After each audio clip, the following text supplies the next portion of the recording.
Some wounds never heal, no matter how many years pass. For 22 years, schoolteacher Cora Elwood has lived with a broken heart, hiding from love and touch in the dusty town of Dustcreek. Her quiet world shatters when a bleeding stranger, named Dallas, bursts into her schoolhouse, running from men who want him dead. She orders him out, but Dallas has something that changes everything. He carries a letter from her dead fiancé, buried in an outlaw's saddlebag for over 2 decades. What words could a dying man write that would shake a woman's carefully built walls? As fear meets memory, 2 broken souls face truths they never expected. What could possibly be written in a letter that was never meant to be found? Before we jump back in, tell us where you're tuning in from, and if this story touches you, make sure you're subscribed, because tomorrow I've saved something extra special for you. The morning sun cast long shadows across Dustcreek's main street, illuminating the weathered facades of buildings that had seen better days. Once a thriving cattle town, the settlement now held fewer than 200 souls, most of them stubborn, enough to weather the economic storms that had driven their neighbors to seek fortune elsewhere. The railroad had bypassed them 15 years ago, leaving Dustcreek to survive on ranching, determination, and the occasional passing traveler who mistook it for somewhere important. Cora Elwood stood at the window of her one-room schoolhouse, watching the dust devils dance across the empty lot where the old mercantile used to stand. At 47, she carried herself with the practiced composure of someone who had learned to control every aspect of her world, every gesture measured, every emotion carefully contained. Her auburn hair, now streaked with silver, was pulled back in the same neat bun she'd worn for over 2 decades. Her dress, a sensible brown wool that had seen many washings, hung loose on her thin frame. The schoolhouse itself reflected her careful nature. Every desk sat in perfect alignment, each slate clean to spotless clarity. Books stood in orderly rows on handmade shelves, their spines arranged by subject and size. The walls bore maps of the world beyond Dustcreek, mathematical tables, and samples of exemplary penmanship. In the corner, a small wood stove waited for winter's return, its chimney pipe carefully maintained and free of rust. But it was the pressed wildflower in her Bible that truly captured the essence of Cora's existence. A delicate prairie rose, now brown and brittle with age, marked the pages containing the 23rd Psalm. Thomas Whitmore had given it to her on a spring morning 23 years ago, when the world had seemed full of possibility and love. Felt like something that would last forever. She had pressed it that very day, never imagining it would become a shrine to a future that never came to pass. The sound of children's voices broke her reverie. 8 students between the ages of 6 and 14 filed through the door, their morning chatter filling the room with life. These were the children of families, too rooted to leave, too proud to give up on their patch of prairie. Cora knew each of them as well as her own family, which they had become in many ways. "Good morning, Miss Elwood," they chorused, hanging their hats and lunch pails on wooden pegs by the door. "Good morning, children. Please take your seats. We'll begin with arithmetic today." Little Sarah Patterson, the storekeeper's youngest daughter, raised her hand. "Miss Elwood, my mama says there's been strangers asking questions in town. Should we be worried?" Cora's hand stilled on the chalk she had been reaching for. News traveled fast in a small town, especially news that might bring trouble. "What sort of questions, Sarah?" "About outlaws and such. Mama told me not to wander far from the store." Before Cora could respond, 10-year-old Billy Morrison, the sheriff's son, piped up. "My pa says they're bounty hunters, looking for someone." Dangerous. The word dangerous hung in the air like smoke from a distant fire. Cora had spent 22 years creating a world where danger was theoretical, where the worst threats were scraped knees and failed arithmetic tests. The children looked to her for reassurance, their faces reflecting the trust that came from years of her steady presence in their lives. "I'm sure your fathers will handle any concerns," she said, her voice carrying the calm authority that had guided hundreds of students through their lessons. Our job is to focus on learning. Now, who can tell me what 7 times 8 equals? But even as she guided them through their multiplication tables, Cora's mind drifted to the past. Dustcreek had known real danger once, during the range war that had torn the territory apart. She remembered the sound of gunfire in the distance, the way people had looked over their shoulders when walking to the general store, the constant fear that violence might spill into their quiet streets. It was that war that had taken Thomas. Thomas Whitmore had been everything a young woman could want in a husband. Tall and strong, with gentle hands and a quick smile. He had worked the Patterson ranch, saving every penny toward the small spread he planned to buy north of town. Their courtship had been proper and sweet, chaperoned visits on the front porch, walks to church on Sunday mornings, stolen moments of conversation after town meetings. She remembered the night he had proposed, kneeling in her father's parlor with a simple gold ring that had belonged to his grandmother. "Cora," he had said, his voice thick with emotion, "I know, I don't have much to offer yet, but I promise you a good life, a safe life, children and a home where you'll never want for anything that matters." The engagement had lasted 6 months. 6 months of planning a wedding, of collecting household items and dreaming about the future. 6 months of happiness that seemed too good to be true, and it was. The range war had started over water rights, as these things usually did. The big ranchers wanted to expand their operations. The small homesteaders fought to protect their claims. What began as angry words in the saloon escalated to midnight raids and burning barns. Thomas had tried to stay neutral, but neutrality became impossible when the violence reached Dustcreek itself. The day he died, Thomas had ridden out to stop. A confrontation between the Patterson hands and a group of rustlers who'd been terrorizing the smaller ranches. Cora had begged him not to go, had actually grabbed his arm as he prepared to mount his horse, a shocking display of physical contact that went against every rule of proper behavior she had been raised to follow. "Please," she had whispered, her fingers clutching the wool of his coat sleeve. "Let someone else handle this. Let the sheriff—" "Cora, darling," he had said, gently prying her fingers loose. "Sometimes a man has to stand up for what's right. I'll be back before supper. We'll sit on the porch and watch the sunset, just like we planned." He had kissed her forehead, mounted his horse, and ridden toward what would become his grave. The details of his death had come to her in fragments over the following days. An ambush in Devil's Canyon. 3 men against 1. Thomas had gotten 2 of them before the third put a bullet in his back. His body was brought back draped over his saddle, his face peaceful in death, his blood staining the dust of the street where children now played. That was when Cora had built her walls. The funeral had been well attended, with half the territory coming to pay their respects to a good man taken too soon. But after the last mourner had gone home, after the last casserole dish had been returned, Cora had made a decision that would shape the rest of her life. She would not risk her heart again. She would not allow herself to be vulnerable to that kind of pain. She would live, but she would live safely. Teaching had been her salvation. Children needed guidance, and she could provide it without risking her heart. She could nurture and care without opening herself to the devastating loss that came with adult love. For 22 years, this arrangement had served her well. She was respected in the community, valued for her dedication, and pitied in a gentle way that didn't intrude on her carefully constructed solitude. "Miss Elwood," young Tommy Henderson's voice brought her back to the present. "Are you feeling poorly? You look sort of pale." Cora touched her cheek and found it warm. She had been lost in memory longer than she realized, and the children were staring at her with concern. This was unlike her. She prided herself on never letting personal matters interfere with her teaching.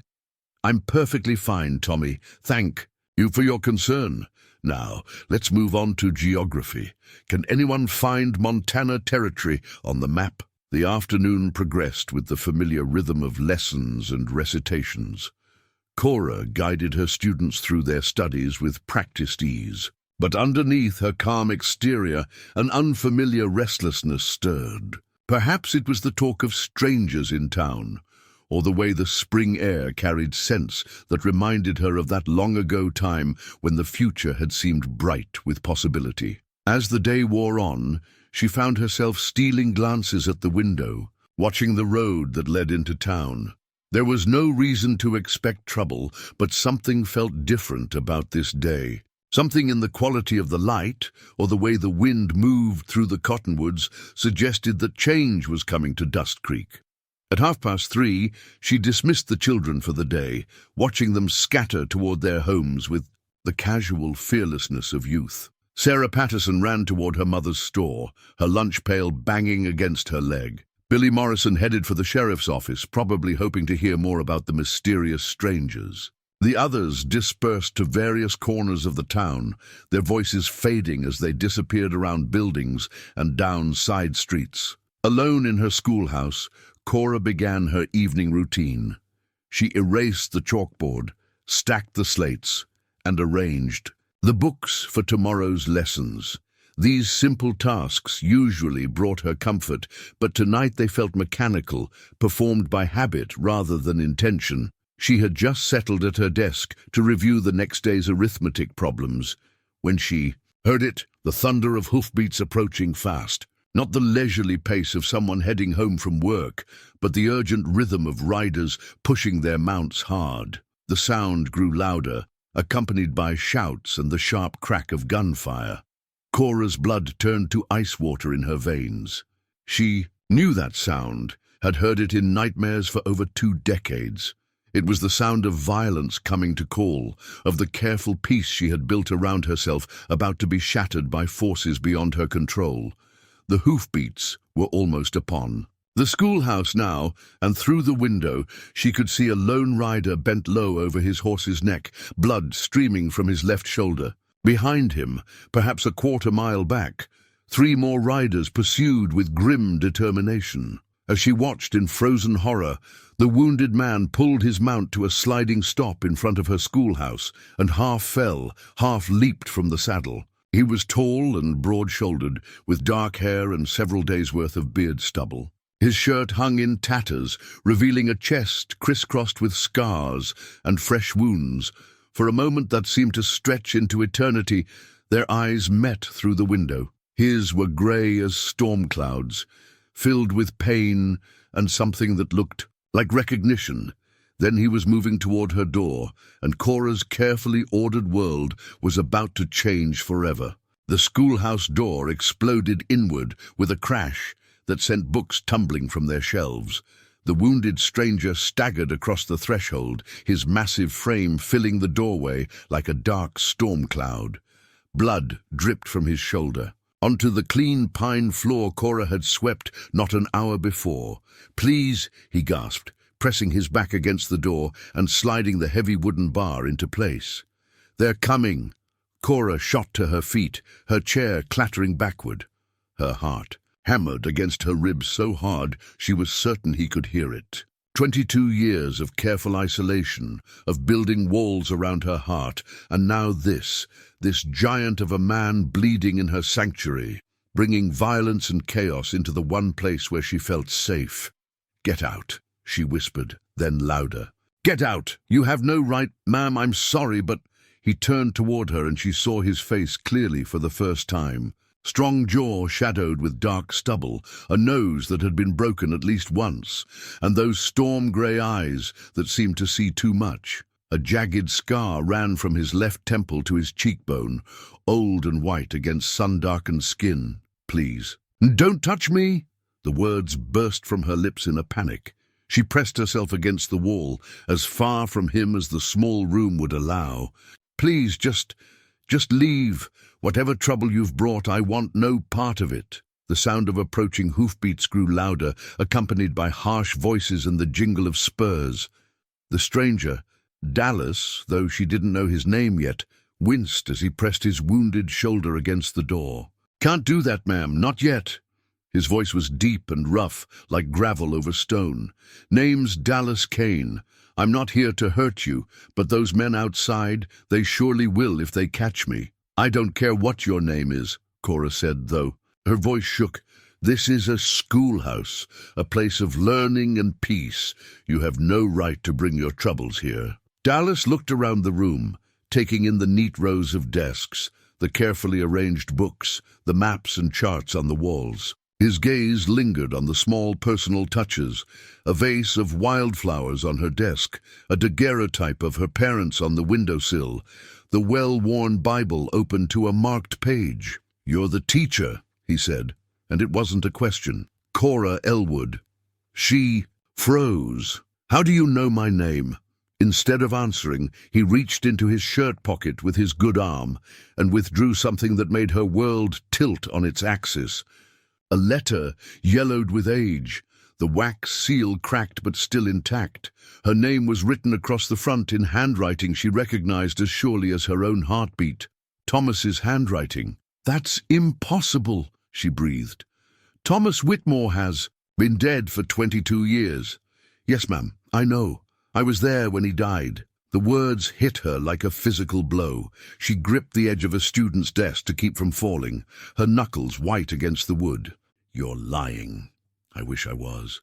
Dallas shifted against the door as the voices outside grew closer.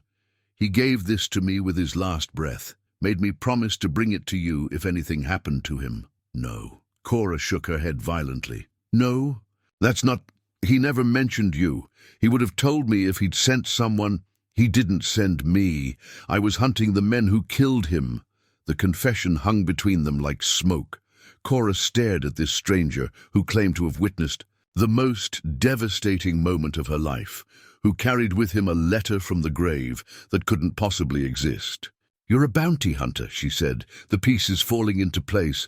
"That's why those men are chasing you." Was a bounty hunter. Been a lot of things since then. He glanced toward the window as shadows moved past outside. "Right now I'm just a man trying to keep a promise he should have kept 22 years ago." The letter seemed to pulse in his hand like a living thing. Cora found herself taking a step toward him before she caught herself, pressing back against the wall with renewed determination. "I don't believe you. Thomas would have, if he had time to write a letter, he would have." "He wrote it the morning he died," Dallas said quietly. "Sitting by the campfire, knowing he was riding into an ambush. He knew it was likely a trap, but he went anyway, called it his duty." "Stop." The word came out strangled. "Please, just stop." "He loved you, talked about you the whole time we rode. Together. About the house he was going to build, the children you'd have, the garden you'd plant behind the kitchen. He carried your picture in his watch." Cora's hand flew instinctively to the chain around her neck, where Thomas's ring still hung against her heart.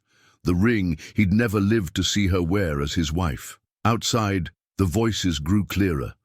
Rough men discussing strategy, deciding whether to search the buildings or wait for their quarry to make a mistake. One of them suggested burning the schoolhouse to flush out whoever might be hiding inside.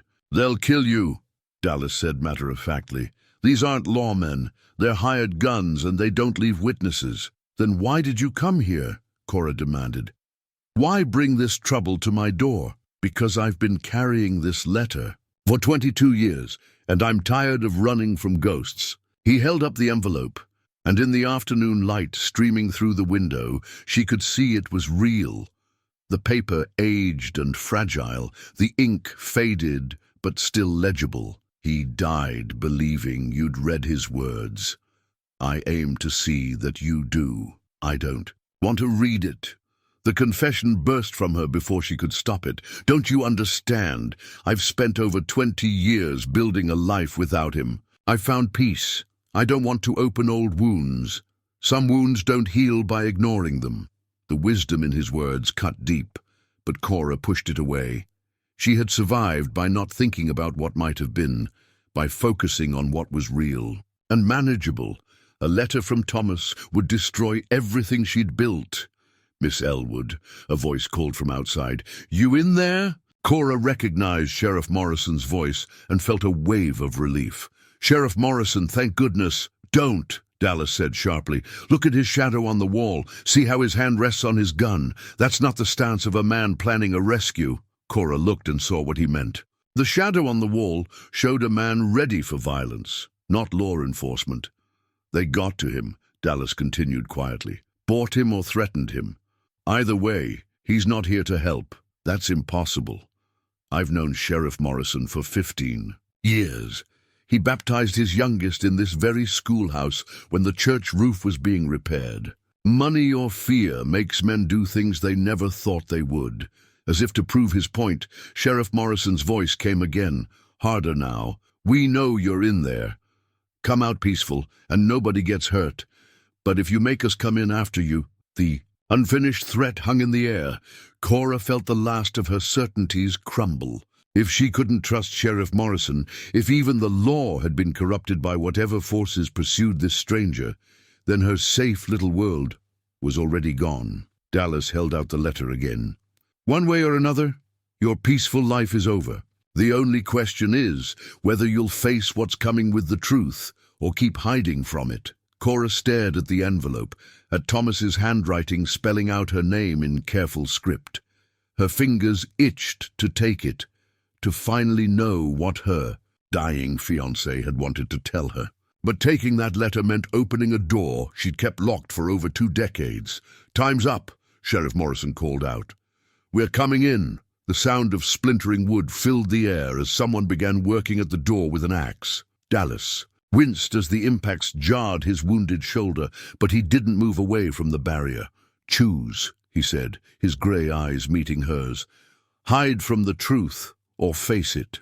Cora looked at the letter, at this wounded stranger who claimed to carry 22 years of secrets, at the shadows moving outside her windows like wolves circling prey. Everything she'd built was crumbling anyway. Perhaps it was time to stop. Running from the past, with shaking hands, she reached for the letter. The axe blade bit deeper into the door with each strike, sending splinters flying across the schoolroom floor. Cora's fingers closed around the letter, and she felt 22 years of careful control slip away like sand through an hourglass. The paper was soft with age, worn smooth at the edges where someone, Dallas, had handled it countless times. Not here, she said, surprising herself with the steadiness of her voice. If I'm going to read this, it won't be while they're breaking down my door. Dallas nodded toward the back of the schoolhouse. They're a way out through there. The root cellar. It connects to the old mine shaft that runs under the hill. She tucked the letter into her dress pocket, her hands shaking only slightly. The children use it sometimes to hide when storms come through. Can you get to it without being seen? Yes, but... She looked at his wounded shoulder, at the blood still seeping through his torn shirt. You need medical attention. That wound could fester. I've had worse. He winced as another axe blow shook the door. Ma'am, we need to move. Cora grabbed her medical kit from the supply cabinet, a wooden box containing basic supplies she kept for playground injuries. Then she led him to a narrow door hidden behind a bookshelf filled with primers and readers. The door opened onto a steep set of wooden steps descending into darkness. Stay close, she whispered. The steps are uneven, and there are support beams that hang low. They descended into the musty coolness of the root cellar, where shelves lined the walls holding preserved vegetables and emergency supplies. A lantern hung from a hook near the entrance, and Cora lit it with a sulphur match, casting dancing shadows on the earthen walls. Behind them, they heard the door finally give way, followed by heavy boots on the schoolhouse floor and muffled curses as the intruders realized their quarry had escaped. This way, Cora said, leading him deeper into the cellar to where an opening in the far wall revealed the entrance to the old mine shaft. The tunnel beyond stretched into darkness, cool air flowing from its depths. They moved through the tunnel for several minutes before Cora stopped at a wider chamber carved from the rock. Here, previous generations had stored mining equipment and supplies. Wooden crates and rusted tools created natural barriers, and a small underground spring provided fresh water. We should be safe here for a while, she said, setting the lantern on a wooden crate. Let me look at that shoulder. Dallas started to protest, but she was already opening her medical kit. Sit, she commanded in the same tone she used with unruly students. To her surprise, he obeyed without argument, lowering himself onto a crate with a suppressed groan. Up close, she could see the full extent of his injuries. The bullet had passed through the meat of his shoulder, missing bone but tearing muscle. Dried blood crusted his shirt to the wound, and fresh blood still seeped from the edges. "This will hurt," she warned, reaching for the torn fabric. "Everything hurts," he replied matter-of-factly. As she carefully peeled away his shirt, Cora tried not to notice the breadth of his shoulders or the network of scars that crisscrossed his chest and back. This was a man who had lived a hard life, who had known violence as intimately as she knew her multiplication tables. "You said you were there when Thomas died," she said, focusing on cleaning the wound to avoid meeting his eyes. "Tell me what happened. You sure you want to know?" "No, but I need to know." Dallas was quiet for a long moment, studying her face in the lantern light. Finally, he spoke. "I was tracking the Garrett gang. 3 brothers who'd been terrorizing homesteaders from here to Colorado. They'd hit a ranch near Billings, killed a family of settlers, made off with their cattle and horses. There was a bounty on their heads, dead or alive." Cora dabbed antiseptic on the wound, and he hissed through his teeth but didn't pull away. "I'd been following them for 2 weeks when they showed up in Devil's Canyon. Your Thomas was already there, trying to negotiate with them. Trying to convince them to leave peaceful like." "That sounds like Thomas," Cora said softly. "He always believed people could be reasoned with." "Good man, wrong situation." Dallas's voice carried old regret. "The Garretts weren't interested in talking. They wanted to make an example, show folks what happened to anyone who stood against them." She pressed a clean bandage against the wound, and he caught her wrist gently. His hand was large and calloused, surprisingly warm. "You don't have to hear this." "Yes, I do." She met his grey eyes, seeing pain there that had nothing to do with his physical injuries. "I've wondered for 22 years exactly how he died. I need to know." He released her wrist and she continued bandaging his shoulder. "Thomas drew first, took down Jake Garrett with a single shot. Then Billy Garrett got him in the leg, but Thomas kept fighting.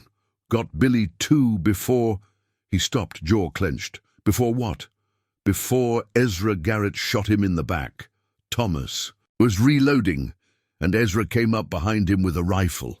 The words hit her like physical blows. She had always imagined Thomas dying in a fair fight, facing his enemies with courage. The reality that he'd been shot down like a dog was somehow worse than not knowing.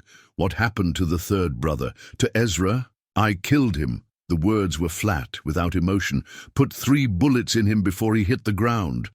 "Good." The vehemence in her own voice surprised her. "I'm glad." Dallas looked at her with something like surprise. "Most folks would say that makes me no better than him. Most folks never lost someone they loved to a coward's bullet." She finished bandaging his wound and stepped back, suddenly, aware of how close they'd been, how intimate the act of tending his injuries had felt. It had been over 20 years since she'd touched a man with anything approaching gentleness. "Tell me about the letter," she said, settling onto a crate across from him. "He wrote it that morning, like I said. Knew he was riding into trouble, but felt he had to try. Keep the peace if he could." Dallas reached into his shirt pocket and pulled out a weathered piece of paper. "This here's a wanted poster. For me." Cora took the poster and held it near the lantern. The face in the crude drawing was younger, harder, but unmistakably Dallas Kane. The reward offered was substantial. $500 for the capture of a dangerous fugitive wanted for murder, robbery, and assault. This was posted 23 years ago, she said, noting the date. Been running from those charges ever since. Some of them are true, some aren't. But the law doesn't much care about the difference. What did you do? Killed a man who needed killing. Problem was, he had friends in high places, friends who twisted the story, made me out to be the villain. He took the poster back, folding it carefully. Been Dallas Kane, the outlaw, ever since. And the men chasing you now, bounty hunters, but not the legal kind. the kind who'll take money from anyone willing to pay for a man's death. Cora absorbed this information, trying to reconcile the wanted criminal with the man who had carried Thomas's letter for over 2 decades. "Why didn't you bring me the letter sooner?" "Tried to, more than once. But every time I got close to Dustcreek, something stopped me. Fear, maybe, or shame. I couldn't save Thomas, couldn't stop what happened to him. Felt like I had no right to face the woman he loved. So what changed?" Dallas was quiet for a long moment, his eyes focused on something. "She couldn't see. Got word that the men hunting me had finally tracked me down. Figured if I was going to die anyway, I might as well keep the promise I made to a good man." The weight of his words settled between them in the cool darkness of the underground chamber. Here was a man who had lived on the run for over 20 years, carrying the guilt of a friend's death and the burden of an unfulfilled promise. And now, in his final hour, he had come to her. "Let me see it," she said quietly. He handed her the letter and she turned it over in her hands, studying Thomas's familiar handwriting. Her name was written in his careful script, the same handwriting that had penned love notes and written proposals for their future together. "Once I open this, there's no going back." "No," Dallas agreed. "There isn't." Above them, they could hear the distant sound of voices and footsteps as their pursuers searched the schoolhouse and surrounding buildings. Time was running short, and decisions needed to be made. Cora looked at the letter one more time, then carefully broke the wax seal. The wax seal cracked under her trembling fingers, releasing the letter from its 22-year prison. Cora unfolded the yellowed paper with the reverence one might show a holy relic, her hands shaking as Thomas's words emerged from the past, like voices from the grave. "My dearest Cora, if you are reading this, then my fears have proven true, and I have not returned from Devil's Canyon as I promised. I pray that whoever brings you this letter is a man of honor, though I suppose any man willing to carry out a dying man's wishes must possess some measure of goodness." Cora's vision blurred with tears, but she blinked them away and continued reading. "By the flickering lantern light, I know you begged me not to ride out today, and I know my decision to go anyway has caused you pain. Please understand that I do not ride toward danger out of recklessness or false pride, but because sometimes a man must stand between the wolves and the flock, even when he knows the cost. I have loved you since the first moment I saw you in your father's store, measuring out flour with such careful precision. I have loved your gentle spirit, your fierce intelligence, and the way you see goodness in everyone you meet. Most of all, I have loved your courage, though I suspect you have never seen yourself as particularly brave." "He's wrong," Cora whispered, her voice breaking. "I'm not brave at all." Dallas said nothing, but she felt his presence in the darkness, steady and comforting in a way that should have frightened her, but somehow didn't. "The ring I gave you was my grandmother's, passed down through 3 generations of Whitmore women who knew love and loss in equal measure. I pray you will wear it not as a symbol of endings, but of the love that continues beyond death. Should you find happiness with another, please know that my spirit rejoices in your joy. Love is not diminished by sharing, it is multiplied." Cora's and went instinctively to the chain around her neck, where Thomas's ring hung heavy against her heart. For 22 years, she had worn it as a monument to finished things, a barrier against future heartbreak. But he had intended it as something else entirely, a blessing, not a burden. "I have spoken to the Lord about us, and I am at peace with whatever comes. My only regret is the children we will never have, the house we will never build, the 1,000 small moments of married life that will remain forever unrealized. But I would rather have loved you truly for our brief time than loved anyone else for 100 years. Be happy, my darling. Live fully. Do not let my death become a prison for your heart. With all my love, until we meet again. Thomas."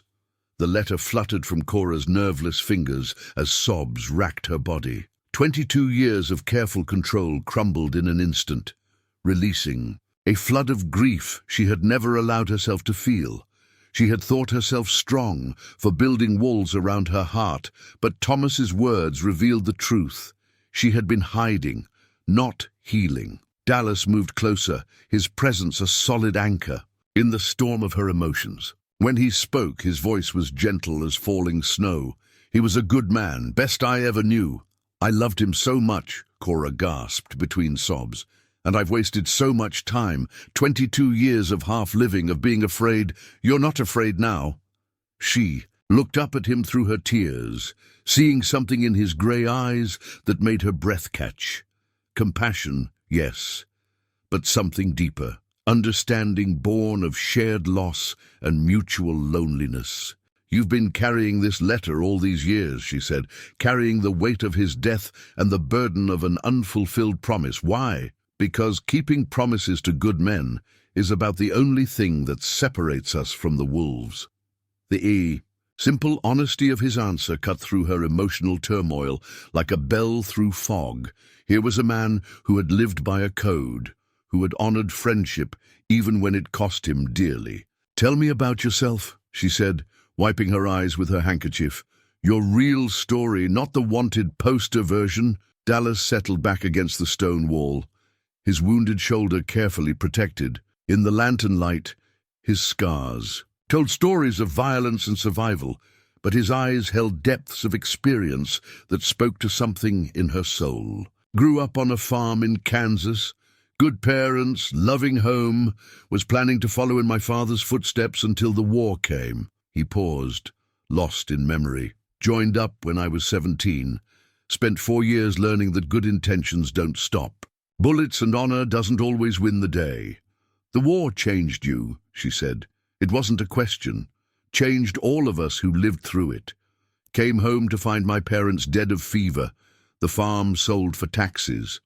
Had nothing left but a horse, a gun, and a set of skills that weren't much good for anything but violence. So you became a bounty hunter, started out hunting deserters for the army, then outlaws for the territorial government. Good money, and I told myself I was serving justice. His laugh held no humor. Took me years to realize that justice and law aren't always the same thing. Cora folded Thomas's letter carefully, pressing it against her heart. What happened? The incident that put you on the wrong side of the law. Caught up with a man named Bradley Hutchins, rich rancher's son who'd been buying stolen cattle and selling them back to the army. When I brought him in, his father offered the sheriff more money than I was worth. The story got twisted. Suddenly I was the rustler, and Hutchins was an innocent victim.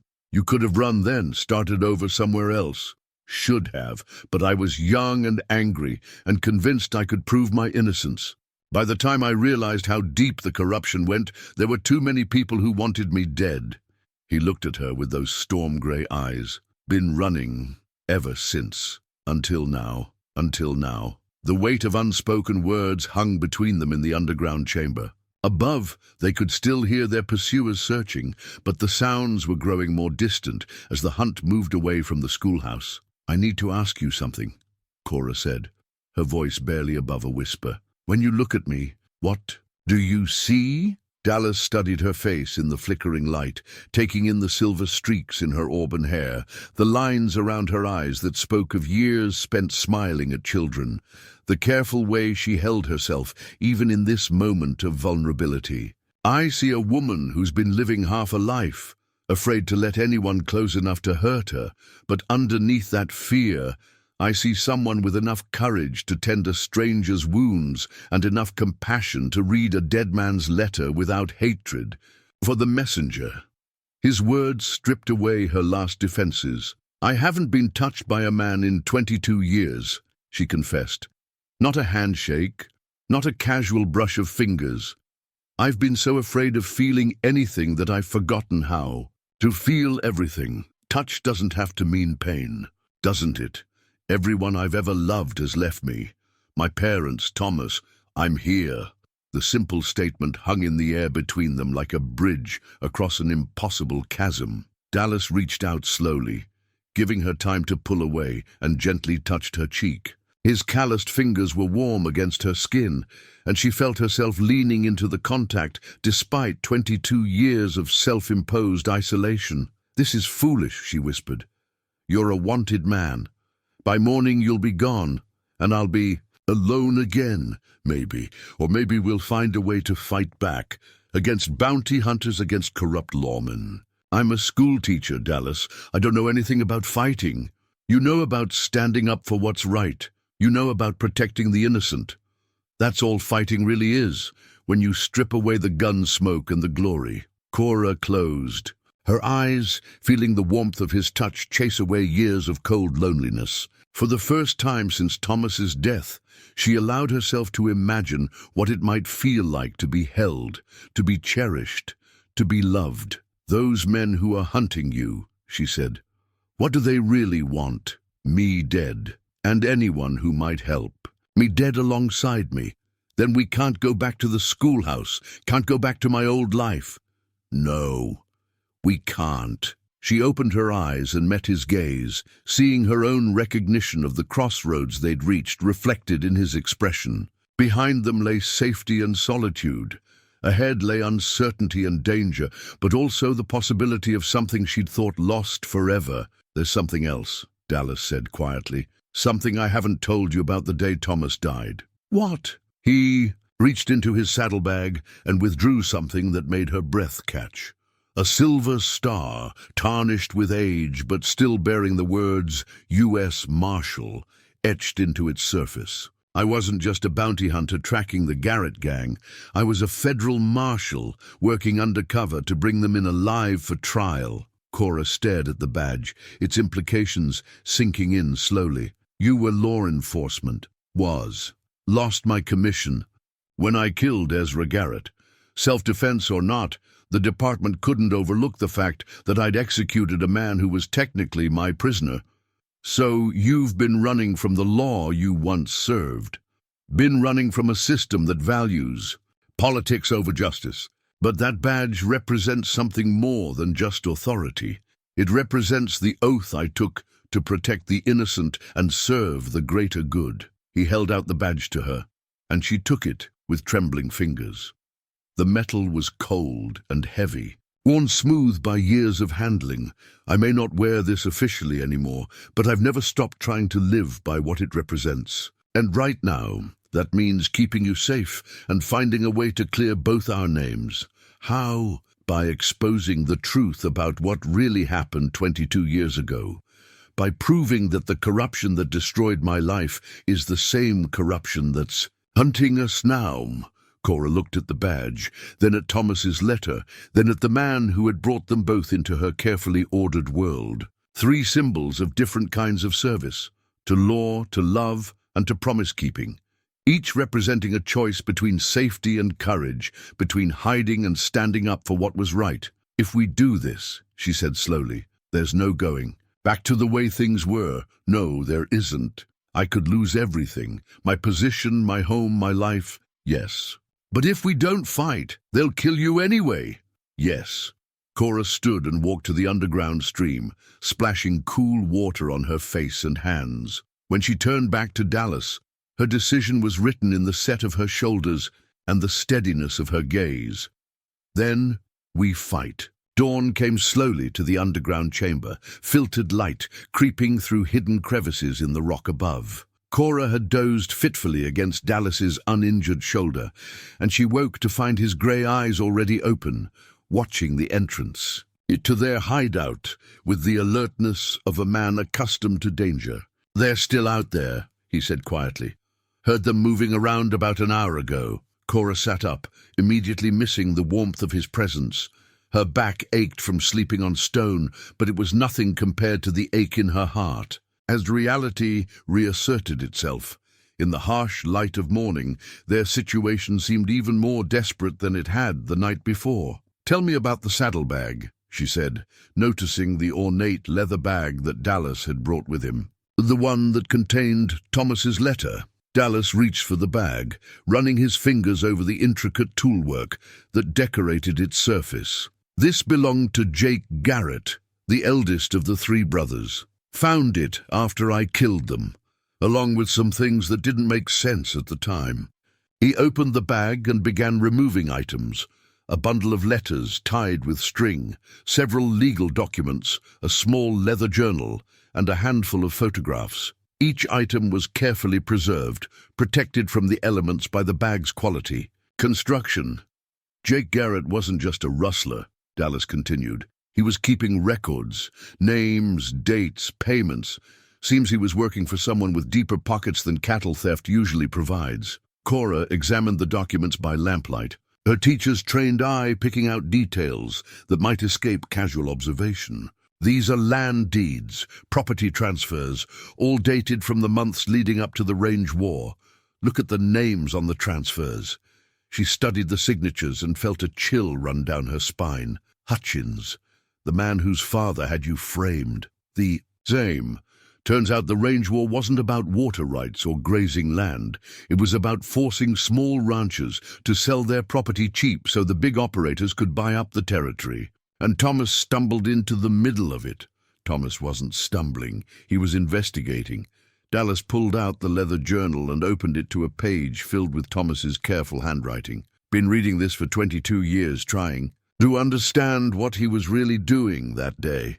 Cora took the journal with trembling hands. Thomas's words stared back at her from the page, written in the same precise script she remembered from their courtship letters. The Garrett brothers are not working alone. Ezra mentioned a big boss who pays them regular wages beyond what they steal. Someone wants the Patterson Ranch specifically. The spring that feeds into Devil's Canyon would give control of water rights for 50 miles in any direction. Jake Garrett has been seen talking with Sheriff Morrison on multiple occasions. Morrison claims they're discussing law enforcement matters, but I've observed money changing hands. If the sheriff is compromised, then legal channels cannot be trusted. I've written to the territorial governor's office requesting a federal investigation, but received no response. Either my letter never arrived, or the corruption reaches higher than I imagined. Tomorrow I ride to Devil's Canyon to confront the Garretts directly. If they are indeed working for someone in town, my appearance may force them to reveal their employer. It's dangerous, but I see no other way to expose the truth. If something happens to me, I pray that justice will eventually prevail, and the innocent people of Dustcreek will be protected from these vultures. Cora's hands shook as she read her fiancé's final thoughts. He knew it was a trap. He rode out there deliberately, hoping to expose the conspiracy, and it got him killed, but not before he gathered enough evidence to bring down the whole operation. Evidence that died with him. Not all of it. Dallas reached deeper into the saddlebag and withdrew something that made Cora gasp. A thick envelope, sealed and addressed to the territorial governor in Thomas's handwriting. He mailed the evidence. Never got the chance. This was in his saddlebag when he rode out. The Garretts took everything after they killed him, probably didn't even know what they had. Cora held the envelope, feeling the weight of papers inside. 22 years of secrets, 22 years of wondering why Thomas had to die, and 22 years of the guilty parties thinking they got away with murder. Hutchins, his father, most likely. Bradley was always more interested in drinking and gambling than business. But Samuel Hutchins, he's the kind of man who'd orchestrate a range war to increase his holdings. Is he still alive? Very much so. Owns half the territory now, sits on the territorial council, respected pillar of the community. Dallas's voice carried bitter irony. Amazing how easy it is to build a reputation when you've eliminated all the witnesses to your crimes. Cora studied the documents spread before them, her teacher's mind organizing the information into patterns and connections. If we can prove this conspiracy, it would clear your name and give Thomas the justice he deserves. But who would believe us if the corruption reaches as high as the territorial government? There's a new federal judge in Helena, Marcus Thornfield. He's got a reputation for honesty and isn't beholden to the local power structure. Helena is 3 days' ride from here, through country controlled by the same people who want you dead. I know. Dallas began carefully repacking the documents. which is why I need to ask something of you. What? Come with me. The words hung in the air between them like a challenge thrown down by fate itself. Cora felt her carefully reconstructed world shift on its axis once again. I can't. My students, my responsibilities, will mean nothing if Hutchins decides you know too much, and after yesterday he'll assume I've told you everything. But I'm not a fighter. I don't know how to survive in the wilderness, how to evade pursuit. You know how to think, how to plan, how to keep your head in a crisis. Dallas met her eyes. And you're the only person alive who knew Thomas well enough to testify about his character and his investigations. They'll come after us. They're already coming after us. At least this way, we'll be moving towards something instead of just running. Cora closed her eyes, feeling the weight of decision pressing down on her like a physical force. Everything rational told her to refuse, to find some way to return to her safe, orderly life. But Thomas's letter burned in her pocket, and his ring hung heavy around her neck, and she could hear his voice as clearly as if he were standing beside her. Be happy, my darling. Live fully. Do not let my death become a prison for your heart. If we do this, she said slowly, we'll need supplies, food, ammunition, medical supplies. Doc Henley might help. He was Thomas's friend too. No, Doc Henley drinks too much and talks even more. By evening, half the territory would know we'd been to see him. Then who? Cora thought for a moment, running through the list of people in Dustcreek who might be trusted with their lives. The list was discouragingly short. Mrs. Patterson, she owns the general store, and she's been suspicious of Sheriff Morrison's new prosperity ever since he bought that fancy house last year. Can you get to her without being seen? Maybe. The tunnel system under the town is more extensive than most people know. The old mine connected to several buildings before it played out. Then that's our plan. Get supplies from Mrs. Patterson, then head for Helena under cover of darkness. And if we're caught, Dallas checked his revolver, spinning the cylinder to ensure it was loaded, then we go down fighting. The grimness of his words drove home the reality of their situation. They were about to stake their lives on a gamble. That justice could prevail over corruption, that truth could triumph over power and money. There's one more thing, Cora said, reaching into her pocket. Something I should have done 22 years ago. She pulled out Thomas's ring, the gold band that had hung around her neck like a chain binding her to the past. For a moment she held it in her palm, feeling its familiar weight. Then, with deliberate care, she slipped it onto the ring finger of her right hand. Not as a monument to finish things, she said, echoing his letter, but as a reminder that love continues beyond death. Dallas nodded, understanding the significance of the gesture. He'd be proud of you. I hope so. She stood and shouldered her small pack. Because I'm about to do something that would have terrified the woman I was yesterday. What's that? Trust a wanted man with my life, and bet everything on the hope that justice still means something in this territory. That's not terrifying, Dallas said with a slight smile. That's brave. The tunnel that led to Patterson's general store was narrower than the mine shaft, forcing them to move in single file through the cramped space. Cora led the way, her lantern casting dancing shadows on the earthen walls as they navigated the underground passage that few people knew existed.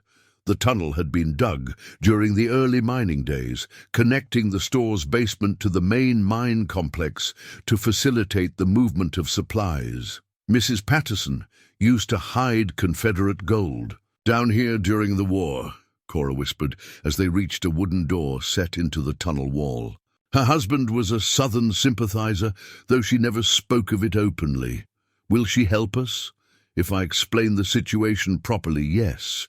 She's never forgotten that Thomas used to fix her roof every spring without charge, and she's never trusted Sheriff Morrison's sudden wealth. The door opened into the basement of the general store, where shelves of preserved goods and dry supplies created narrow aisles in the underground storage area. Cora extinguished the lantern and listened carefully, hearing only the familiar creak of floorboards above as Mrs. Patterson went about her morning routine. "Wait here," she instructed Dallas. "Let me talk to her first." Cora climbed the narrow stairs that led to the store's main floor, emerging behind the counter where bolts of fabric and household goods were displayed. Eleanor Patterson stood at the front window, a woman of 65 with steel-grey hair and eyes that missed nothing. She turned at the sound of footsteps, her face showing surprise and immediate concern. "Cora? Child, what are you doing here so early? And why do you look like you've been sleeping in a mine shaft?"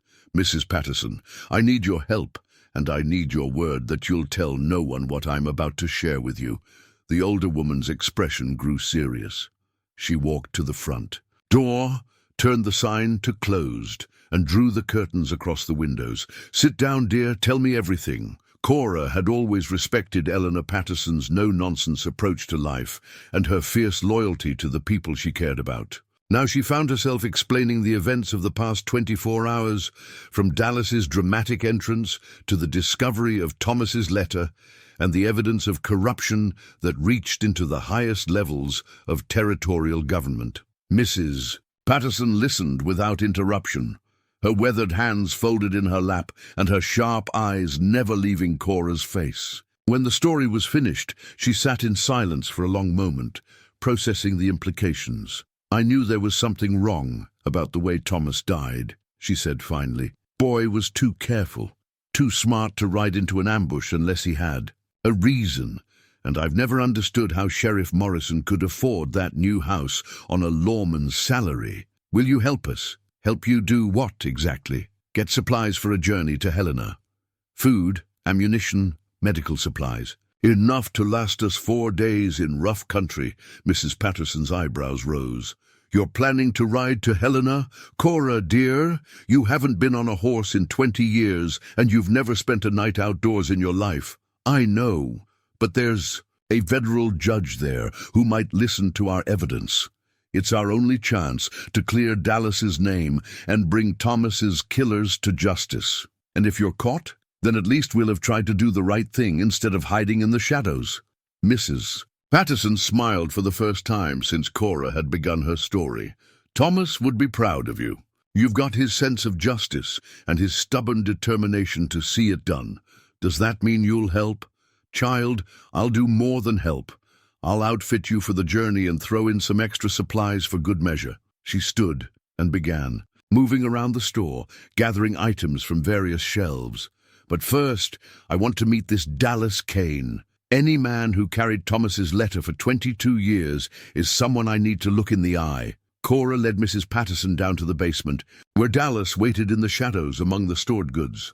When the lantern light revealed his face, the older woman studied him with the same intensity she brought to evaluating the quality of merchandise. "You're bigger than I expected," she said finally. "And those are honest eyes, despite what the wanted posters might say." "Ma'am," Dallas said, touching the brim of his hat, "I'm grateful for any help you're willing to provide." "Don't be grateful yet. I haven't decided whether you're worthy of this young woman's trust." She circled him slowly, taking in his wounded shoulder, his weathered appearance, the careful way he carried himself. "Thomas Whitmore was the finest man I ever knew, aside from my late husband. If you've been carrying his letter all these years, it means he saw something in you worth believing in."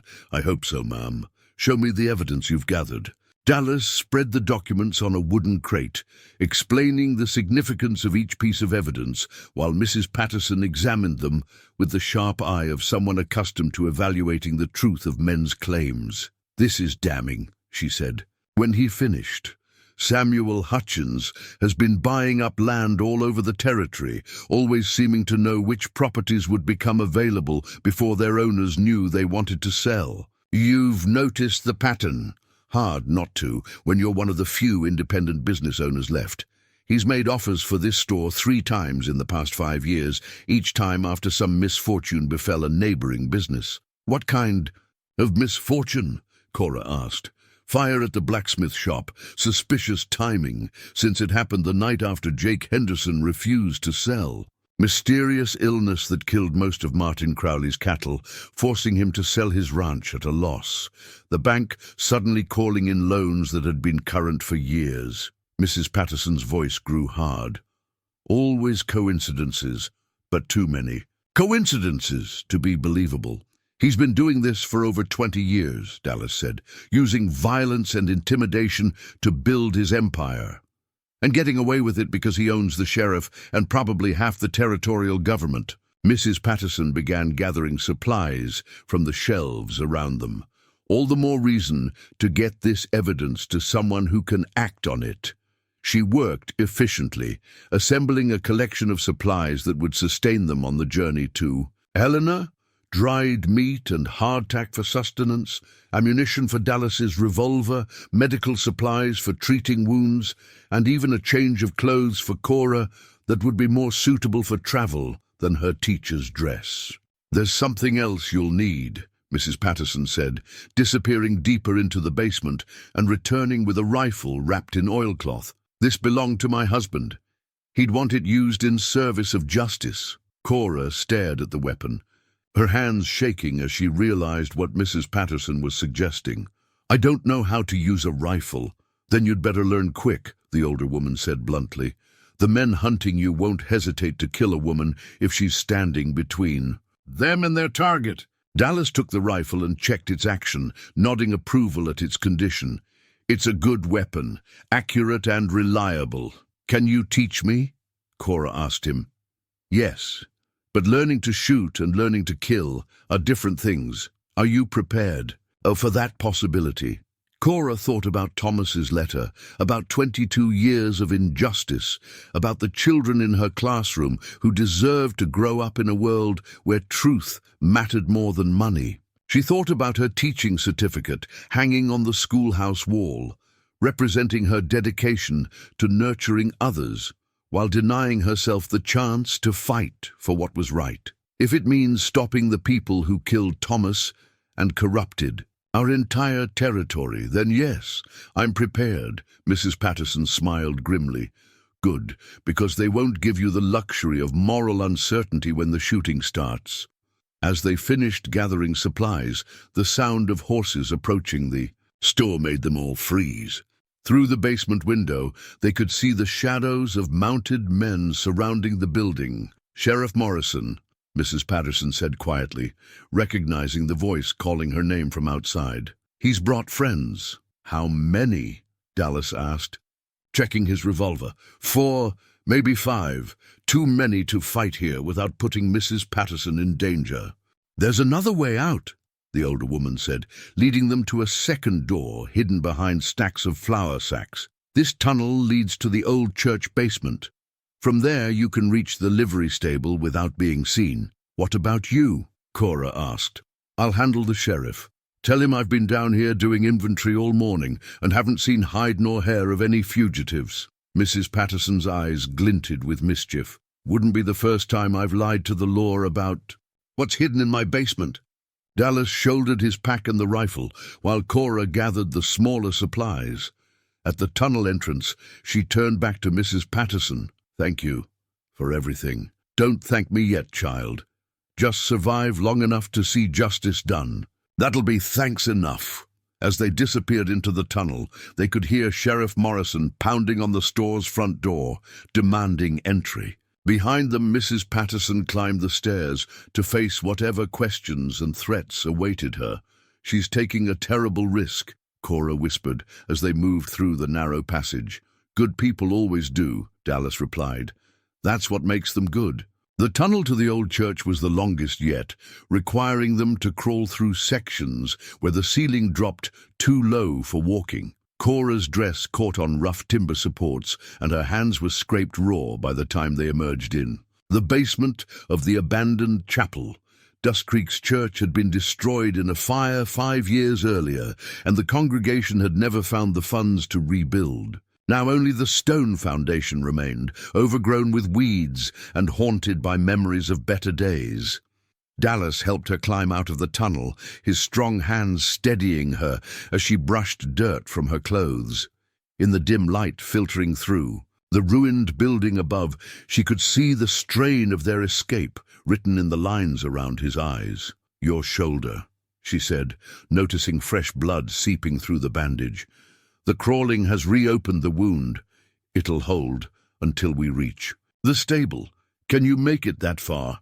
Before she could answer, the sound of voices above made them both freeze. Heavy boots walked across the charred floorboards of the church, and through the gaps in the burned timbers they could see the silhouettes of armed men searching the ruins.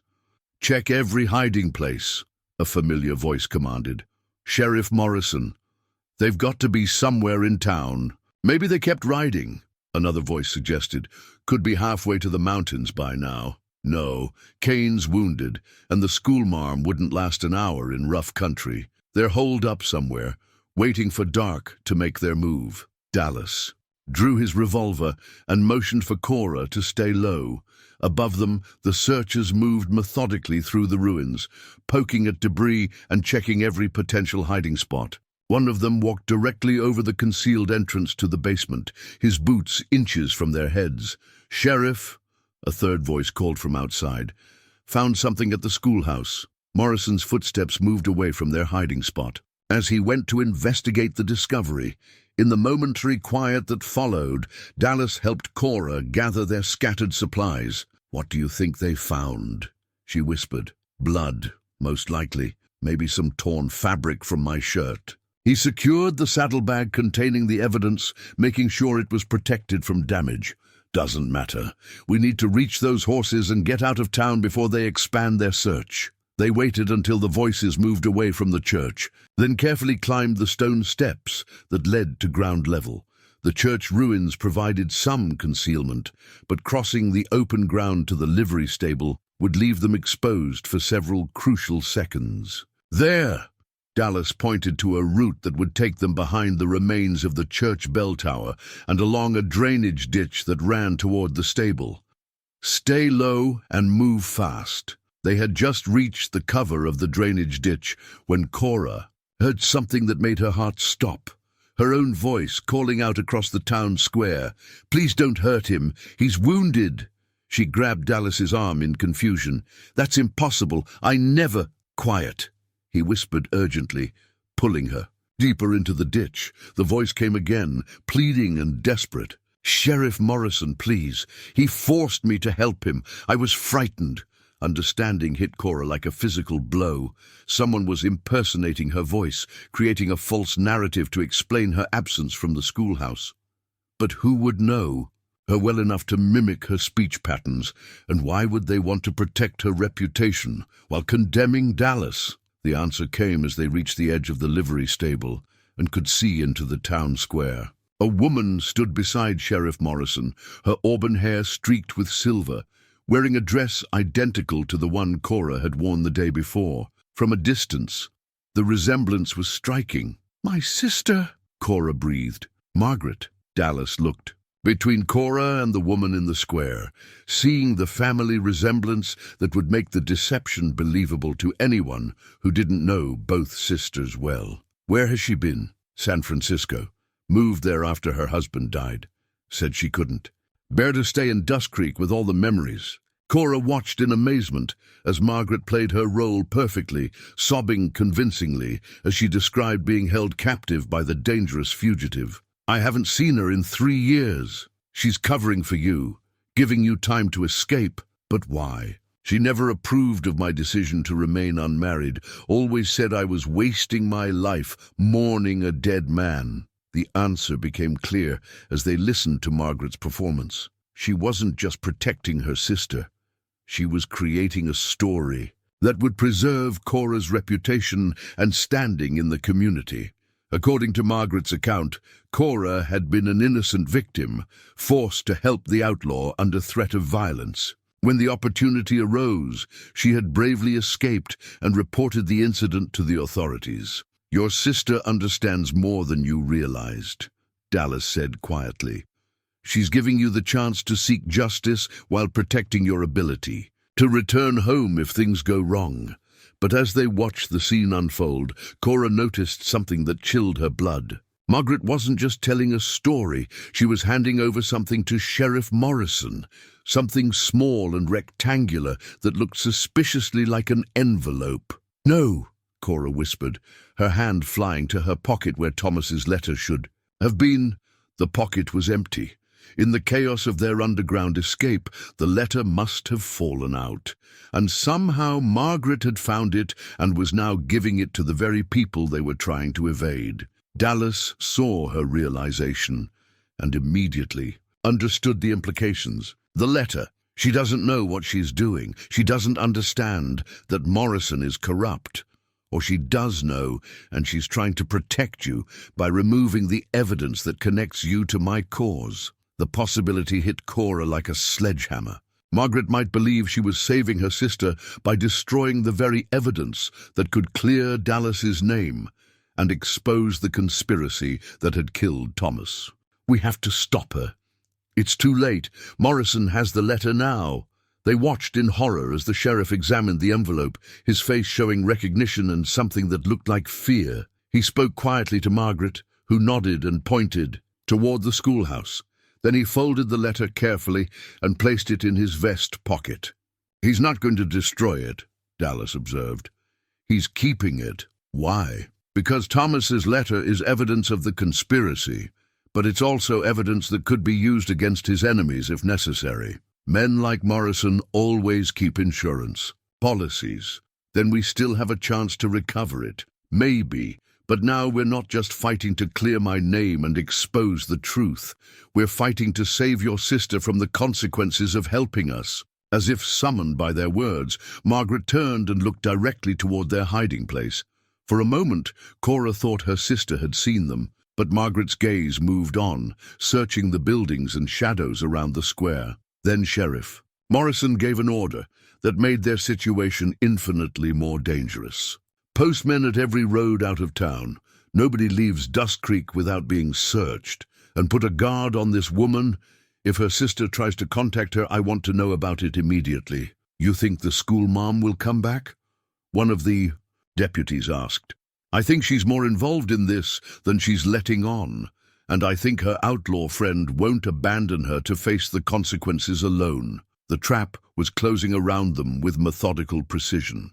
Morrison wasn't just hunting them, he was using Margaret as bait, counting on the family bond to draw them into his web. "We need those horses," Dallas said grimly, "and we need them now, before he posts guards at the stable." They crept toward the livery, using the shadows of buildings and abandoned equipment for cover. The stable sat at the edge of town, where the main street faded into prairie grass and open country. If they could reach it undetected, they might still have a chance to escape before the net closed completely. But as they approached the building, Cora realized their problems had multiplied beyond simple pursuit. Through the stable's open doors, she could see 2 horses saddled and ready, but also 2 men standing guard, rifles in hand, and eyes scanning the approaches. "Trap," Dallas murmured. Morrison anticipated this move. The pocket watch in Dallas's vest had belonged to his father, a man who believed that time healed all wounds and that patience could overcome any obstacle. The inscription on its silver case read, "Time heals all wounds," words that had sustained Dallas through 22 years of running and regret. Now, as he checked the time by lamplight in the abandoned mine shaft behind the livery stable, he wondered if his father had been wrong about healing and right about timing, because their window of opportunity was closing fast. 15 minutes past noon, he said quietly. Morrison will have posted guards at every exit by now. Cora knelt beside the underground stream that flowed through the cave system, washing the dirt from her hands and face. The cold water shocked her system, but it also cleared her mind and sharpened her focus. She had spent 22 years as a careful, controlled woman who avoided risk and confrontation. Now she was about to attempt something that would have been unthinkable to the person she'd been yesterday morning. "Tell me about the layout of the sheriff's office," Dallas said, spreading the documents from Jake Garrett's saddlebag on a flat rock. "If Morrison is keeping Thomas's letter as insurance, he'll want it somewhere secure, but accessible. There's a safe behind his desk. Combination lock, installed about 5 years ago when he started handling federal tax collections." Cora joined him beside the documents, her teacher's mind automatically organizing the information into useful categories. But Dallas We're not just planning a robbery. We're planning to rescue Margaret and expose 22 years of corruption. That's going to require more than stealth and luck. What are you thinking?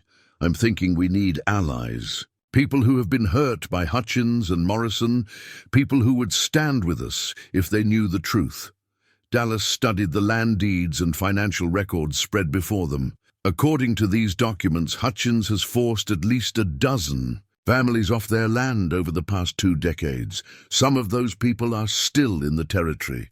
The Henderson family, the Crowleys, the Bishops, all good people who lost everything to suspicious circumstances. Cora traced the property lines on a hand-drawn map included in the papers. If we could prove that their misfortunes weren't accidents, we'd have an army of angry citizens ready to demand justice.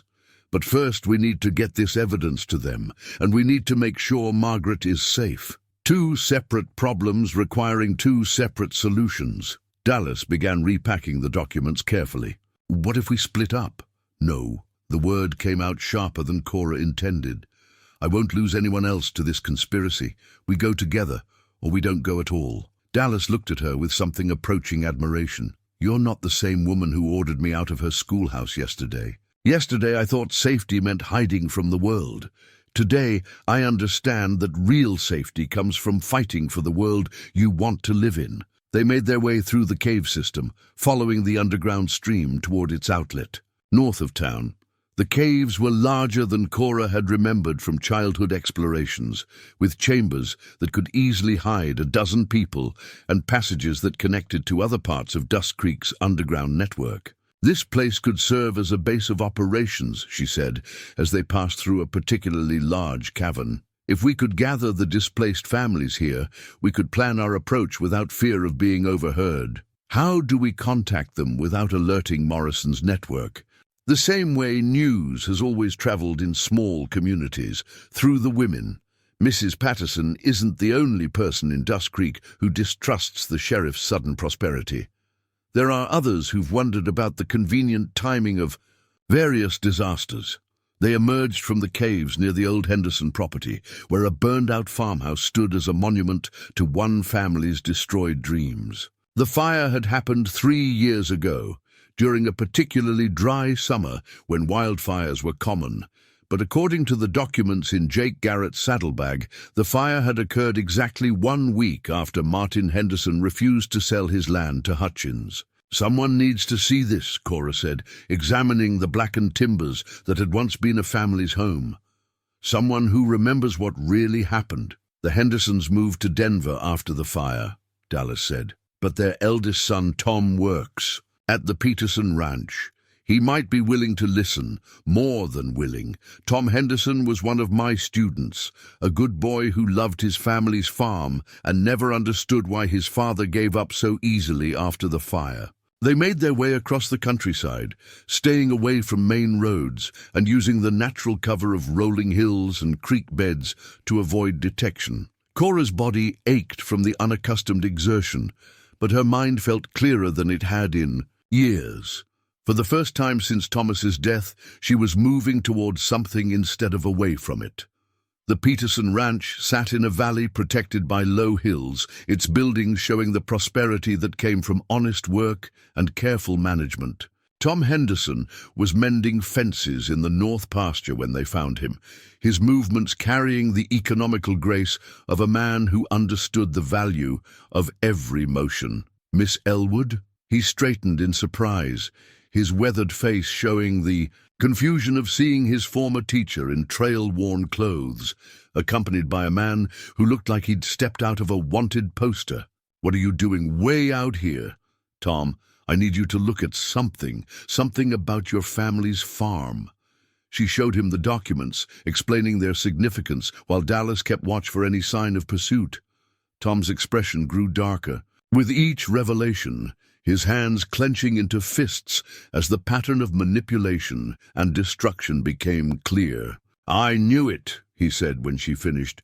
Pa always said the fire wasn't natural, said it burned too hot and spread too fast, but the sheriff said there was no evidence of arson and the insurance company wouldn't pay without an official investigation. Your Father was right to be suspicious.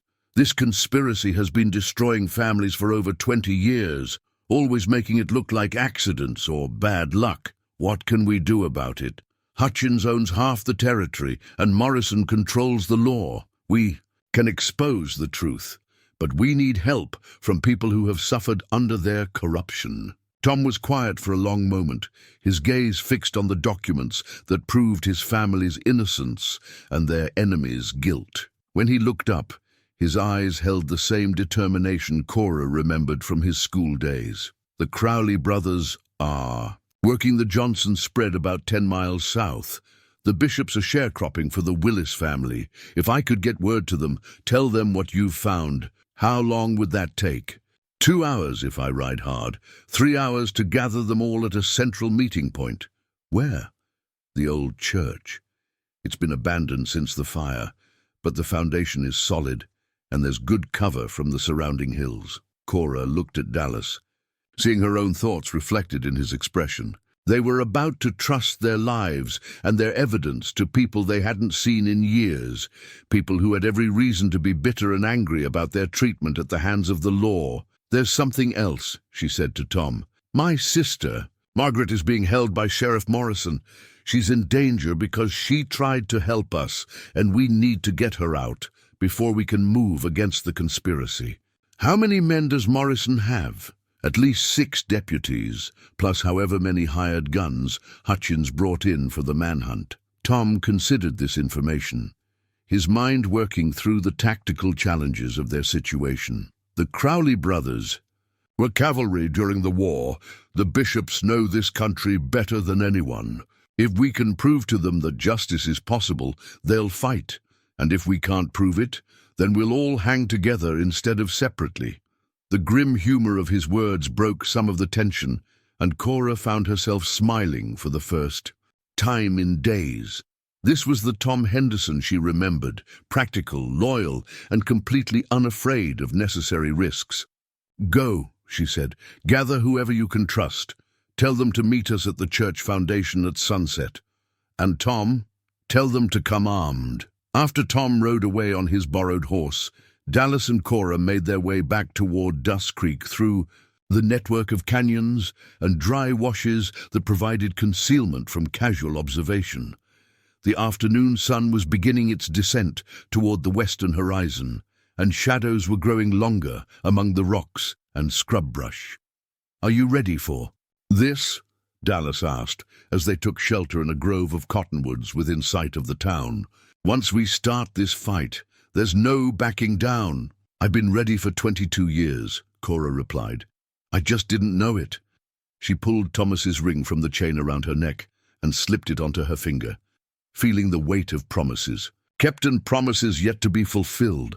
The gold band caught the afternoon light, throwing tiny rainbows across the back of her hand. He would be proud of you, Dallas said quietly. I hope so, because I'm about to honor his memory in a way he never could have imagined. They spent the remaining hours of daylight planning their approach to the sheriff's office, studying the building's layout, and identifying the best routes for both infiltration and escape. As the sun touched the western hills and painted the sky in shades of gold and crimson, they heard the sound of horses approaching the old church foundation.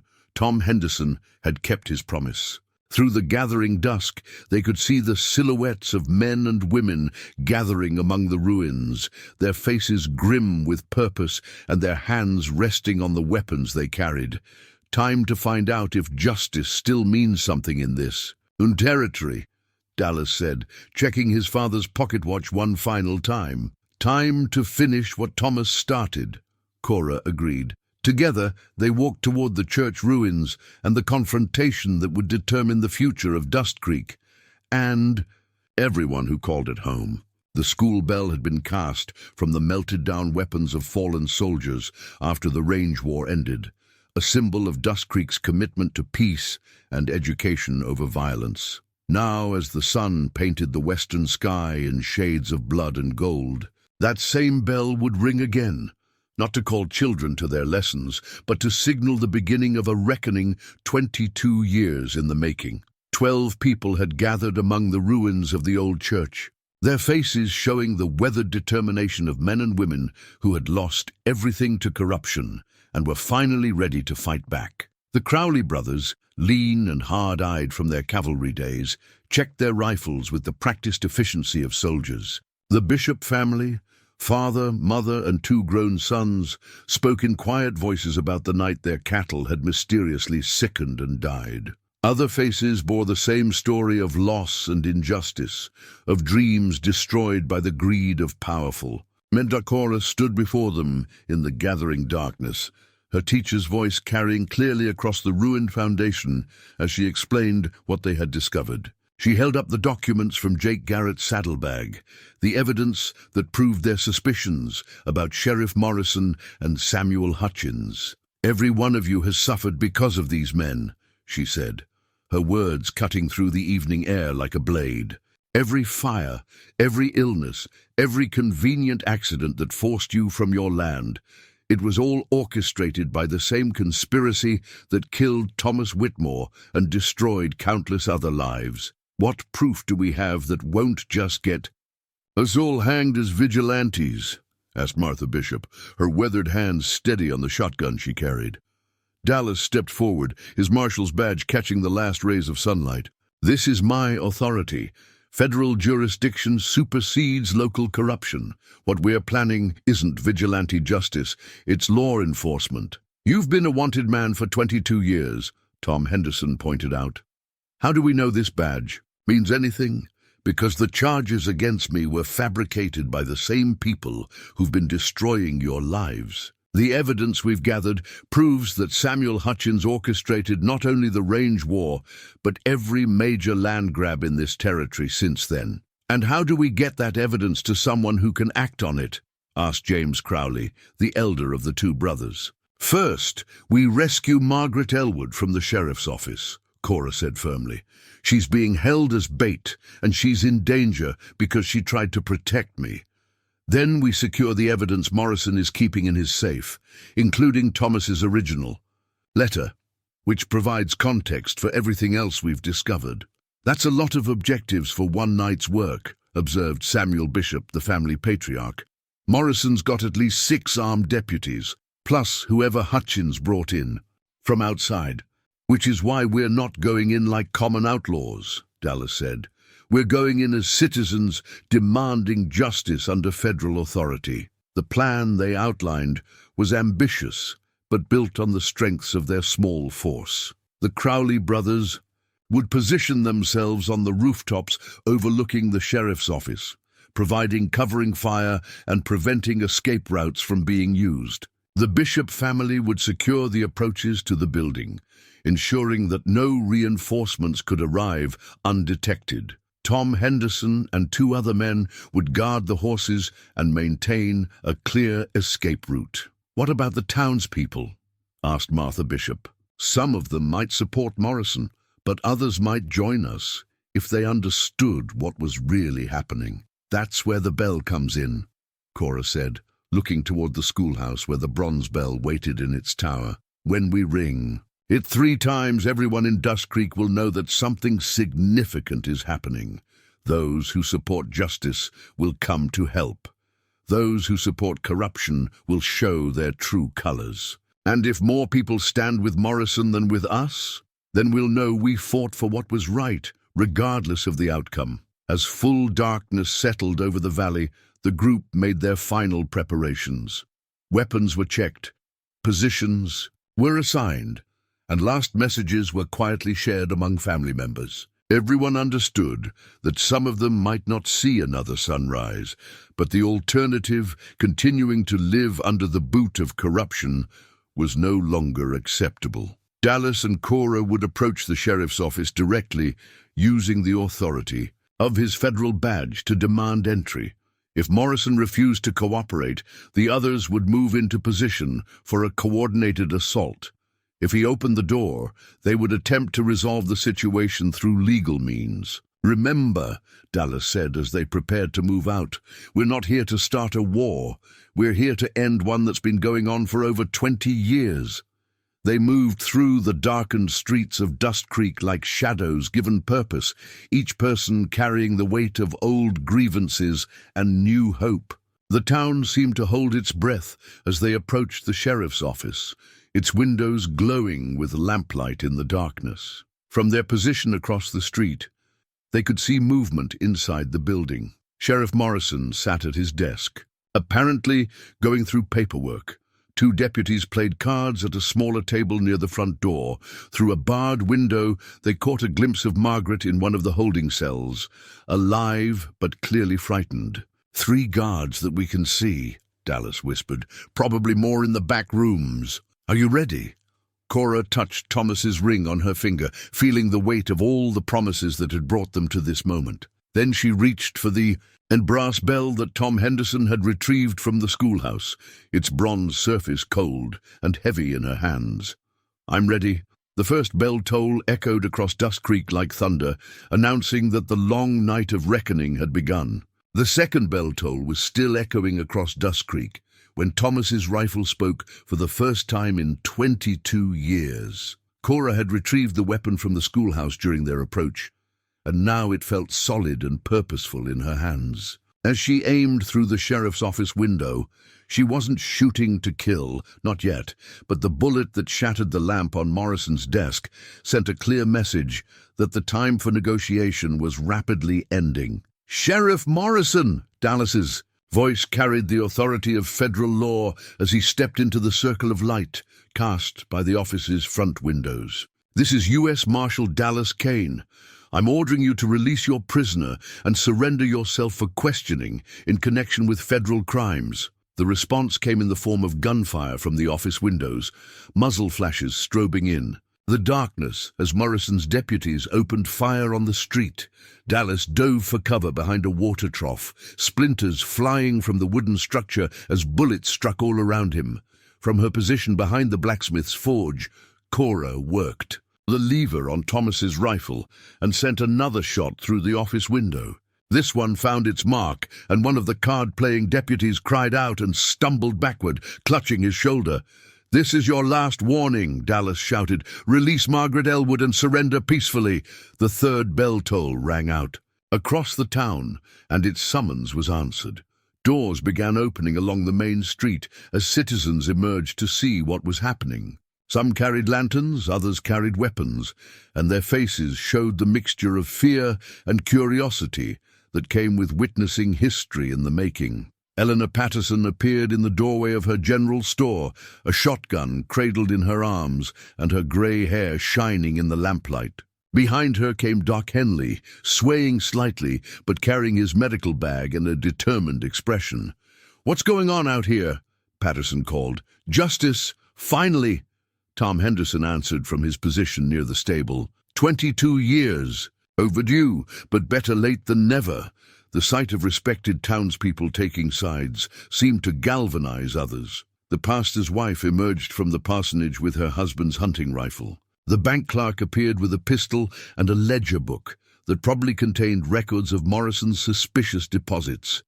Even young Billy Morrison, the sheriff's own son, stepped out of his family's house with confusion and growing understanding written across his teenage face. But not everyone who answered the bell's call came to support justice. Samuel Hutchins rode up with 6 armed men, their faces hard and their intentions clear. Behind them came 3 more riders, federal marshals by their badges, but their allegiance was questionable given their association with Hutchins. "This ends now," Hutchins shouted, his voice carrying across the street. "Kane is a wanted fugitive, and anyone helping him is committing a federal crime. The only crime here is 22 years of corruption." Cora called back, surprised by the strength in her own voice. "We have the evidence, Hutchins. We know about the range war, about the land grabs, about every family you've destroyed. You have nothing but the fantasies of a bitter old woman and a desperate outlaw." The accusation stung, but it also strengthened Cora's resolve. She was no longer the frightened schoolteacher who had hidden from life behind her classroom walls. She was a woman with a purpose, fighting for the memory of the man she'd loved and the future of the community she'd served. Tell that to the "Hendersons," she shouted back. "Tell that to the Crowleys and the Bishops and every other family whose lives you've destroyed." As if summoned by her words, the displaced families stepped out of the shadows where they'd been positioning themselves. Their rifles glinted in the lamplight as they formed a line across the street, facing Hutchins and his hired guns. "This is your last chance, Samuel," Dallas called out, his marshal's badge visible on his chest. "Surrender peacefully and you'll get a fair trial. Keep fighting, and we'll end this the hard way." Hutchins's response was to draw his own weapon and fire at Dallas's position. The shot went wide, but it was enough to shatter the fragile peace that had held the two sides apart. The battle for Dustcreek erupted in a storm of gunfire and shouting voices. From the rooftops, the Crowley brothers laid down covering fire that kept Hutchins's men pinned behind their horses. The Bishop family advanced steadily along the boardwalk, their coordinated movements speaking to years of working together in dangerous country. Inside the sheriff's office, Morrison and his remaining deputies were trapped between the crossfire outside and the growing realization that their position was becoming untenable. Through the broken windows, Cora could see Margaret pressed against the wall of her cell, terrified but unharmed. "The safe!" Dallas shouted over the gunfire. "We need to get to that safe!" Cora nodded and began working her way around the building, using the cover of smoke and darkness to approach the rear entrance. Thomas's rifle felt natural in her hands now, an extension of her will and her determination to see justice done. Behind her, the sound of breaking glass announced that someone else was also attempting to breach the sheriff's office. The final confrontation was about to begin, and 22 years of secrets were about to be exposed in the light of gunfire and truth. 6 months later, Cora stood at the altar of the rebuilt Dustcreek church, her hands trembling slightly as she held the simple gold band that the town blacksmith had crafted with his own hands. The ring was nothing like the elaborate jewelry that wealthy women wore in the territorial capital, but it represented something far more precious: hope, new beginnings, and the courage to love again despite past losses. Dallas stood beside her, his marshal's badge gleaming on his vest and his grey eyes warm with an emotion that had nothing to do with duty or justice. The scars on his hands and face told stories of violence and survival, but the gentle way he touched her fingers spoke of a man who had finally found peace. "Do you, Cora Elwood, take this man to be your lawfully wedded husband, to have and to hold in sickness and in health, for richer or poorer, for better or worse, until death do you part?" Pastor Williams's voice carried clearly through the small church, reaching every corner of the building that had been reconstructed through the combined efforts of a community determined to rebuild what corruption had tried to destroy. The congregation included faces both familiar and new: former students who had returned to witness their teacher's wedding, displaced families who had reclaimed their stolen land, and federal officials who had come to ensure that justice truly prevailed in Dustcreek. "I do," Cora said, her voice steady despite the tears that tracked down her cheeks. As Dallas slipped the ring onto her finger beside Thomas's engagement ring, she felt the weight of 22 years of sorrow lifting from her shoulders. She had not forgotten her first love, would never forget him, but she had finally learned the difference between honoring the past and being imprisoned by it. The trial of Samuel Hutchins and Sheriff Morrison had lasted 3 weeks and had drawn attention from newspapers across the territory. The evidence Dallas and Cora had gathered, combined with testimony from the families who had suffered under the conspiracy, had painted a picture of corruption so extensive that it had shocked even experienced federal prosecutors. Hutchins had been sentenced to 20 years in federal prison, his vast holdings confiscated and redistributed to the families he had cheated. Morrison had received 15 years, his badge stripped and his name forever associated with the betrayal of public trust. The hired guns who had survived the battle in Dustcreek's main street had either fled the territory or found themselves facing charges of their own, but perhaps the most satisfying moment of the entire proceedings had come when Judge Marcus Thornfield had officially restored Dallas's federal commission, clearing his name and acknowledging the courage he had shown. In carrying out his duty despite 22 years of persecution, by the power vested in me by the territory of Montana and the federal government of the United States, I now pronounce you husband and wife, Pastor Williams announced. Marshal Kane, you may kiss your bride. The kiss was gentle and sweet, tasting of promises kept and futures embraced. When they separated, Dallas touched his forehead to hers and whispered words that only she could hear. Thomas would approve. Yes, she whispered back, he would. The reception was held in the restored schoolhouse, its walls now bearing photographs of the students who had attended classes there over the years and the teachers who had served the community. Cora's teaching certificate hung in its place of honor, but beside it now hung a new document, a commendation from the territorial governor recognizing her courage in exposing the conspiracy that had plagued their region for over 2 decades. Margaret sat at the head table, her face glowing with happiness for her sister's newfound joy. The months since the confrontation had healed the distance between them, and Margaret had decided to remain in Dustcreek to help rebuild the community she had once fled. She had taken over management of the general store when Mrs. Patterson decided to retire, and her business sense was already showing promising results. I never thought I'd see you smile like that again, Margaret said, squeezing Cora's hand during a quiet moment between toasts and well-wishes. I thought I'd forgotten how, Cora admitted. But it turns out some things you never really lose. They just wait for the right moment to return.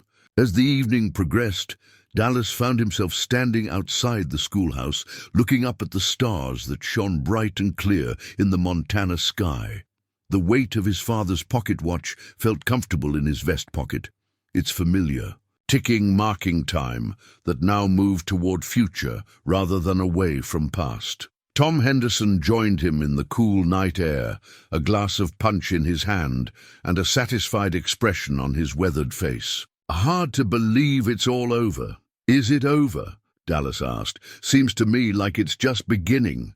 Fair point. The Henderson farm is producing again. The Crowleys are building their new house, and the Bishops have enough cattle to make a real go of ranching. First time in 20 years, this valley has felt like home instead of a battleground. What about you? Any thoughts of settling down, starting a family? Tom smiled and nodded toward the schoolhouse, where a young woman with auburn hair and laughing eyes was helping to serve cake to the wedding guests. Sarah Patterson and I have been talking. Figure it's about time this valley had some new children to fill that schoolhouse. And who's going to teach them? Cora's going to be busy being a marshal's wife. She's not giving up teaching, says a community needs both law and education to thrive, and she intends to provide both. Tom raised his glass in a toast to new beginnings and old friendships, to promises kept and justice served. They drank in companionable silence, 2 men who had found their way through darkness to something approaching peace. Around them, the sounds of celebration continued, laughter and music and the voices of people who had rediscovered hope. Inside the schoolhouse, Cora sat at her old desk, now pushed aside to make room for the wedding reception. In her hands, she held 2 letters, Thomas's final words to her and her own unfinished warning to him. Both had been returned to her after the trial, evidence no longer needed for legal proceedings, but invaluable as reminders of the power of love and the importance of speaking truth, even when it was difficult to hear. "What are you thinking about?" Dallas asked, settling into the chair beside her. "About second chances, about the courage it takes to open your heart after it's been broken, about the difference between living and just surviving. Any regrets?" Cora looked around the schoolhouse, seeing the faces of people she had taught and served and fought alongside. She saw Margaret laughing with Mrs. Patterson, Tom Henderson stealing glances at young Sarah, the Crowley brothers playing fiddle music for the dancing couples. She saw a community that had been wounded but not destroyed, people who had found the strength to rebuild what had been taken from them. "No regrets," she said firmly, "only gratitude for the chance to learn that some wounds do heal and some love stories get second chapters." Dallas took her hand, his fingers intertwining with hers, as they watched their friends and neighbors celebrate the victory of hope over despair, of justice over corruption, of love over fear. "What happens now?" Cora asked. "Now we live," Dallas said simply. "We wake up each morning grateful for another day together. We serve this community and protect the people who trusted us with their futures. We remember the past without being bound by it, and we build something better for the generations that come after us." Outside, the Montana wind carried the scent of sage and promise across the prairie. Stars wheeled overhead in patterns that had guided travelers and lovers and dreamers for countless generations. And in a small schoolhouse in a valley called Dustcreek, two people who had found each other in the darkest of circumstances danced slowly to music that spoke of endings and beginnings, of loss and recovery, of the endless human capacity to love. Again, the letter from Thomas lay on the desk beside them, its words a blessing rather than a burden. "Be happy, my darling. Live fully. Do not let my death become a prison for your heart." Finally, after 22 years of sorrow and solitude, Cora Elwood Kane was ready to live.